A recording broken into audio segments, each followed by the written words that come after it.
YouTube, it is I, Sakama, coming to you a little 1v1 action at a total Brohammer here. I myself head at the Beastmen with Kazrak the One Eye. He does in fact have one eye. As you can look at that portrait, confirmed his left eye is indeed missing. And we're against Agent Smith of the Matrix, here with some Wood Elf, or High Elves rather, led by Alarielle, that's her name, the Radiant. Yeah, so I looked at his army to start, and I was like, I think I'm going to take this pretty easily. But no, it is going to be far more difficult than I anticipated. So I did bring a Vanguard army. It's very much in the Beastmen meta right now. I think it's a lot of fun. Whenever you play Beastmen, guys, you're better to put yourself in the middle of the deployment zone, because unless they bring a lot of Sigors, you might be in trouble, because you have to run up the whole field, fine. But more often than not, I think you're going to see a lot of Vanguard deployments from the Beastmen, which are quite good little rush armies, because just puts your opponent in a mess, especially when you bring giant builds like this. So you have a lot more units than they do. So it kind of makes them panic. I know I panic when I see a Vanguard like this. I'm like, oh shit, what do I do? What do I do? You don't really have a lot of time to react. So yeah, I think it's a good idea to put, even if you deploy it a little bit. Where's the little thingy? I don't know how to get the thing. Doesn't matter. You deploy a little bit back here. Would have been better. He does do a little sneaky Vanguard deployment himself, though. He deploys 3 units, the Lydian Reaver Archers, 2 of them, and the Heralds of the Wind back in the corner here. So a little sneaky on him, but let's get to the composition before we get into the battle. So I have Kazrak the One Eye over here, alongside the Sons of Gorok, or Goros, is it Goros? Sons of Goros, and the Centaurs Throwing Axes, alongside the Black Horns Ravagers. So a very elite left flank over here. Meanwhile, I've got some Ungor Herd across the front, very weak units. I think a couple of these are Ungor Herd somewhere.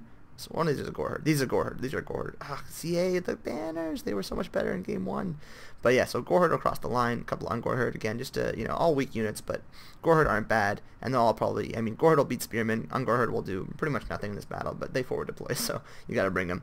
On this flank, I've got 2 Centaurs with ray weapons and a Centaur Throwing Axes, so both flanks, I'm gonna try and get out, sort of just hold them up in the middle and just get out and around, and just surround, out and around and surround. Meanwhile, on the back here, I've got some Harpies, I've got some Chaos Warrens of Poison, I think I have one on each corner, yeah. So that was my little deployment, and then of course, no caster could forward deploy, so I have a Bracing in the Shadows way down there. Meanwhile, my opponent has Heralds of the Wind, Lydian Reaver Archers, and 2 of them rather in the back over here. His main line's very elite, so Swordmaster of Hoeth, 2 of them, a couple of Spearmen, Pure Main Company, who I don't like, but are going to be good in this battle, the Keepers of the Flame, and the Phoenix Guard. So a very risky kind of, I think, choice of army here. Is it good against Vanguard deployment? 100%. Of course, he has Alarielle the Radiant. Let's see what she has. So she's got, yeah, pretty good one. Banishment, that's usually what I bring. Faw's Protection, and, what's that one called? Earthblood, I should know it. What am I doing? Yeah, so she's got all her usual goodies. But yeah, it's good against Vanguard, because the Vanguard units, they're all pretty weak, so they will lose pretty heavily to these units. However, if you bring, like, a very heavy Minotaur build, or a lot of Centaurs, and you can get a good surround and a lot of rear charges and cycle charging, it'll wreck these Swordmasters, and then all you'll have left are these Phoenix Guard, and then you can just pick them apart with rear charging and stuff like that. But we'll see how it goes. So right off the bat, I'm going to send all my forces. First of all, he starts to send Alarielle over here, and I think he's going to try and pick off my Brave Shaman, so I'm like, alright, let's go defend her. So I send all my cav into the back here to try and deal with that. It's unfortunate, but I had no other choice. I figured if I can get a catch on these guys, it's going to save me a lot of pain as the battle goes on. And he just even does a ton of damage to my Brave Shamans right there. But yeah, so we're getting a good surround on them. Meanwhile, the front line, as you can expect, is not going to go our way. A lot of these units are just getting murdered in moments. The Ungor Herd have been routed back. These Ungor Herd are going to wash on the Swordmasters like tides against a stone, just being beaten back relentlessly. We are almost able to catch these guys. Of course, they do have 100 speed, so they're probably the fastest. I think they're the fastest ground unit in the game. But we're almost there, and we have 105 too. I don't know what we're being buffed by, but we're almost catching them, almost catching them. Can't quite get it. Meanwhile, over here, we have caught them, and they're just going to get murdered. And then I activate my Poison Warhounds. Of course, they're way in the corner, so it's going to take them some time. And the Harpies. I just want to get rid of these guys as fast as I can. The Sons of Goros are in there. Everything's just trying to catch them. The Sons of Goros, are they faster? Don't think they are. 87, no. But we are going to get a very, very nice Pendulum Penumbra. And he's going to cast a spell of healing, which is going to be great, and really a smart play by my opponent. He's going to bring a lot of these guys back up, but it was absolutely devastating. You saw we almost wiped out that Swordmaster of Hoeth, and we did good damage to those Phoenix Guard, but they did not lose a lot of models, so that healing is a very, very good move. But we have been able to catch these Heralds of the Wind. I am going to put these guys down to help Kazrak get out of there and help him move around. Of course, he has apocalyptic vision going on, so boosting everything around him. Blackhorn's Ravagers aren't going to be the greatest in this battle, but what can you do? We are able to catch these Heralds of the Wind with these Poison Warhounds. They are going to lose in straight up conflict, but with the support of Sons of Goros, the Sons are in here, the boys. We're going to come and support them and help them out and put them down. Meanwhile, over here, I'm chasing off these guys with these poison warhounds. I forgot these guys in the corner. They were chasing off one of the Reaver archers. They obviously caught them and killed them, but I will reactivate them as the game goes on.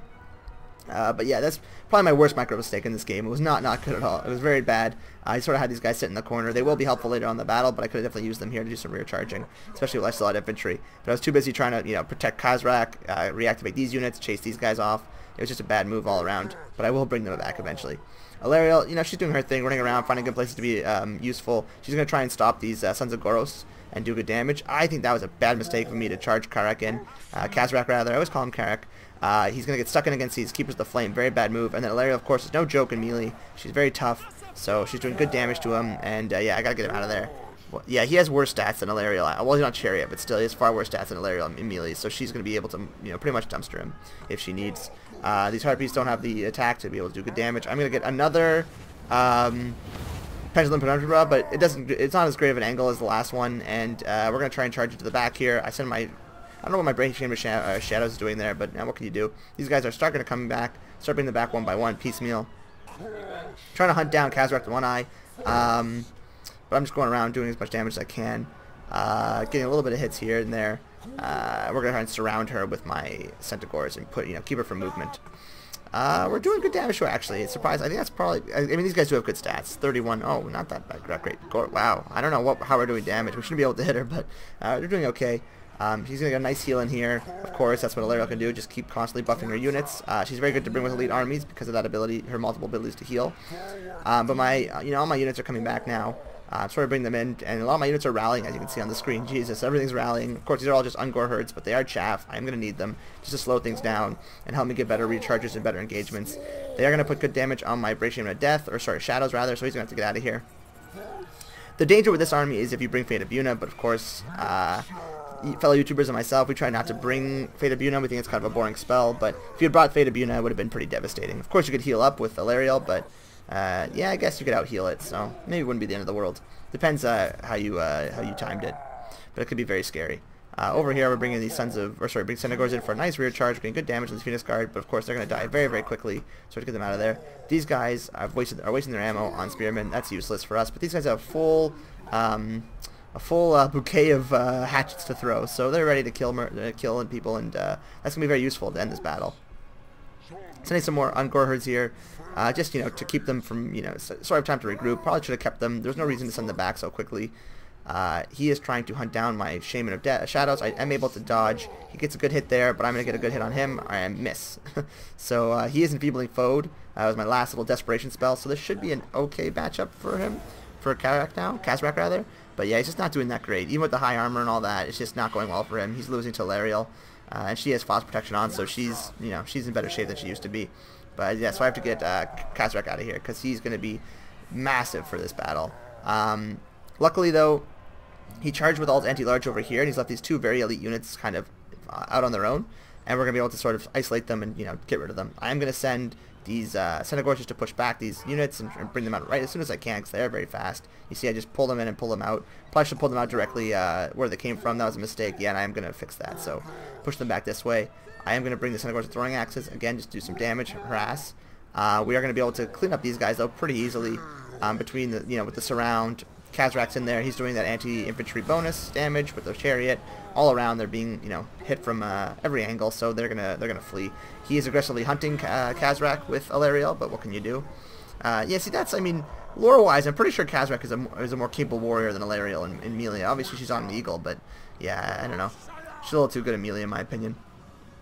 We're gonna send these Ungor herds in here just to hold them back so we can retreat and try and goon Alarielle all we can. Of course, she can heal it up, but whatever. As much damage we can do is more damage the better, rather.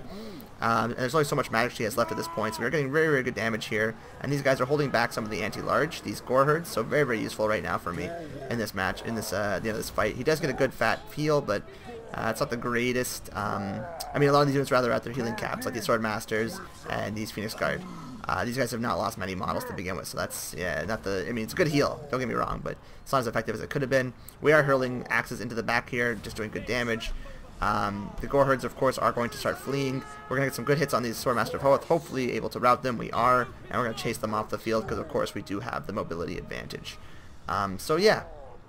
We got, I hate when I say so, yeah. I should, like, have like a little shock collar that forces me, you know, pain, little conditioning. But anyways, yeah, Alarielle the Radiant comes out here. She does get the Brohammer Shadows, but I am able to react pretty quickly and get her caught out with these Centaurs with Throwing Axes and these Poison Warhounds, and this is not a good fight for her. Yeah, he is shattered, but she has no support nearby. Meanwhile, these guys are fighting Khazrak, and I'm totally fine with that, because Khazrak can pull out. She cannot, so she is absolutely stuck. Her infantry is too far to support her. Khazrak does end up getting away through the trees. I'm riding off some of these units, and this is really the changing part of the game. Had we not been able to catch Alarielle out here, I think it would have been over for us, because she has a lot of magic still, or at least, yeah, she has Arcane Conduit. She can do some good magic and heals, and I mean, she's a very dangerous duelist, as we've seen. So yeah, catching her was crazy good. We are going to prevent him from leaving her with these Gore Herds, and then I'm going to try and get some charges in with Character One Eye while they're not braced. Not the greatest charge, but did some good damage to these Phoenix Guard, and then meanwhile I'm going to come in from the other flank and hit with these guys, and yeah, we're just doing good damage all around. Meanwhile, Alarielle is fleeing, and now it's over for her. There's no way she's going to be able to get out. There's just too much mass, too much damage. So yeah, huge pickup for me. She does shatter. I think killing her gives us a bonus towards against morale, rather, so I did want her to die, and we do put her down. So Alarielle the Radiant is a little bit less radiant than usual. Now she's just covered in, we're probably taking poops on her. Covered in dog and horseman poop, which is not a place you want to be, trust me. I would know. So the remainder of my opponent's forces, meanwhile, is basically just these two Phoenix Guard, one being the Keeper of the Flame, at very, very good health, and this Spearman with a couple of chevrons from fighting. Meanwhile, for myself, I've got some Chaos Warhounds of Poison, who will flee in moments. Pretty decent health. Centaurs throwing axes, but no more axes remaining to throw. It's trouble. These guys still have a good bit of ammunition, so I'm just going to chuck into these Keepers of the Flame. And yeah, so these guys flee after the first volley, which is fine. They were taking some hits there. We don't want them to take those hits. They have silver shields. And we're going to see these guys get pew-pewed. You know, they're going to start turning into fire. Oh, I don't know why it's not going. They should be going. They should be being lit on fire. That's their little ability. Maybe the next volley. I know there's one volley where you see like a bunch of them just go. Yeah, there we go. So they start exploding, which is pretty cool. So it's like little napalm hatchets, and we're just chucking them in there. Of course, they have no resistance to hatchets, no resistance to range, I don't think.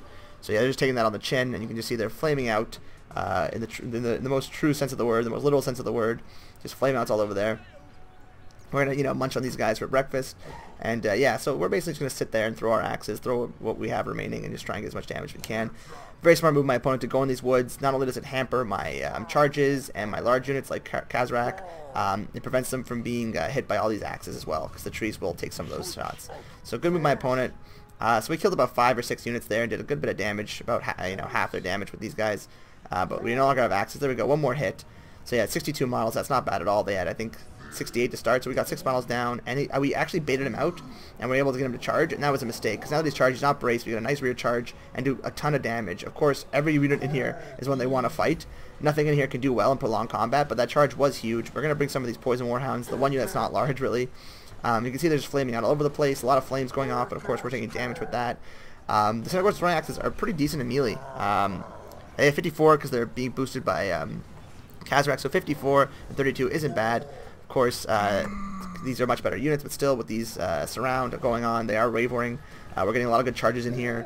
Khazrak, of course, does get that bonus versus infantry, so it's bonus versus large, bonus versus infantry, and we're almost ready. We're almost getting them to rout, and once they rout, it's going to be a big trouble for my opponent, because if they do rout, we'll feast on them. They won't be able to come back. Of course, my units are going to rout too, because they can't fight in prolonged combat there.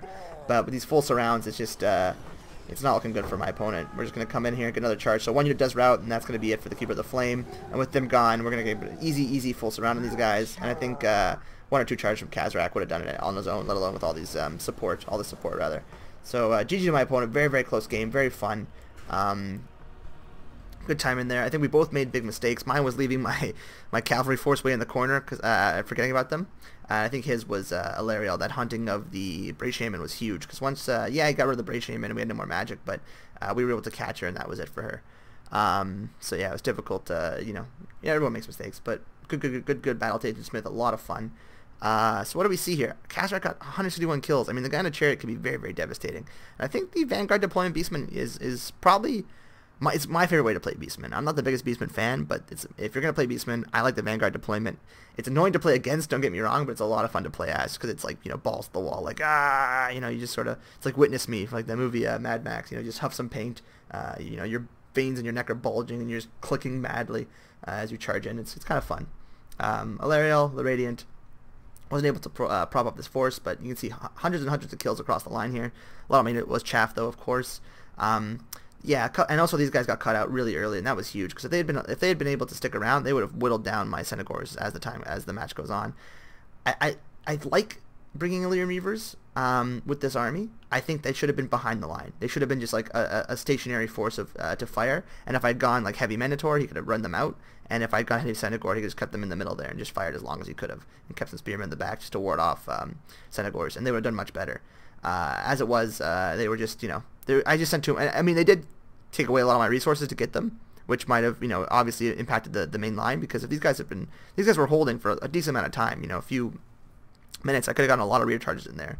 So yeah, it wasn't the worst play in the world, but yeah, it was a tough move. I think you're better off putting them behind your line. Other than that, yeah, good play to my opponent. I would cut the Harp. No, I would keep the Harpies. I like my build, and I like my opponent's build too. It's a very interesting build, especially with Alarielle. The help of Alarielle makes it very sturdy. Okay, anyways, with that, I hope you guys enjoyed that Vanguard deployment battle, and I'll see you around the bend.